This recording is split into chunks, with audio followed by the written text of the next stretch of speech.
لبنان سويسة الشرق، هيدا لقب سمعناه وبعدها بنسمعه اوقات من العالم اللي بيحسوا بالحنين على لبنان قبل حروب ال 75. بس هل كان لبنان حقيقة سويسة الشرق أو باريس الشرق؟ من بعد الاستقلال بين 1950 والسبعينات كان لبنان وخاصة بيروت مركز مالي إقليمي. من ميلة كانت الاقتصادات النفطية تقطع عبر البنوك اللبنانية تيتعاملوا مع الغرب، ومن ميلة تانية مع السرية المصرفية وحرية التبادل استقطب لبنان رأس المال المنطقة كلها.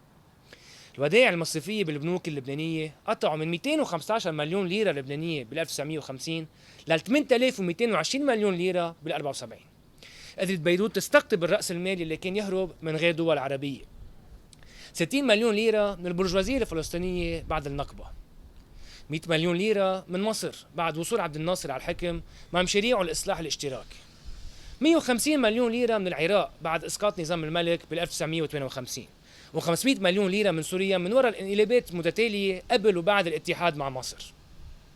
لازم نزيد على هول ودايع اللبنانيين الناجحين بالاغتراب خاصة بأفريقيا الغربية وبأمريكا الجنوبية.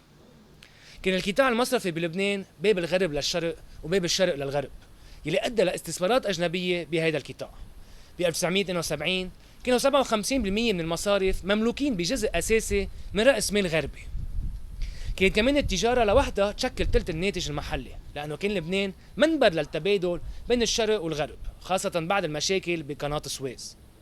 فلبنان استفاد من كل المشاكل السياسية العسكرية ببلدان المنطقة لأنه كان هو مستقر. بال70 كان قطاع الخدمات يشكل 70% من الناتج المحلي من وراء القطاع المصرفي وقطاع التجاري وكمان من وراء السياحة. ب 74 استقبل لبنان 1,520,000 سايح، رقم قياسي ما تخطيه لبنان إلا مرة ب 2009. كانوا كترباهوا السواح من الدول العربية اللي كانوا يجوا يستفيدوا من الطقس اللبناني بالصيف وبالشتاء، كانوا كمان يستفيدوا من حريات مش موجودين ببلادهم. كانوا أيضا سواح الغرب يشوفوا لبنان كبلد غربي بمنطقة عربية.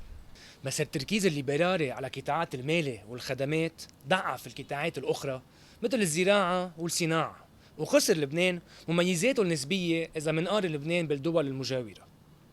وبآخر الستينات مثل ما حكينا بحلقة ماضية بلش النظام الاقتصادي يتفرفط مع تضخم مالي بالبلد ومع هجرة ريفية قوية يلي أدت لحزام من الفقر حوالي بيروت. وبينوا كمان هالمشاكل بالإضرابات والتحركات الاجتماعية بكل لبنان بأول السبعينات.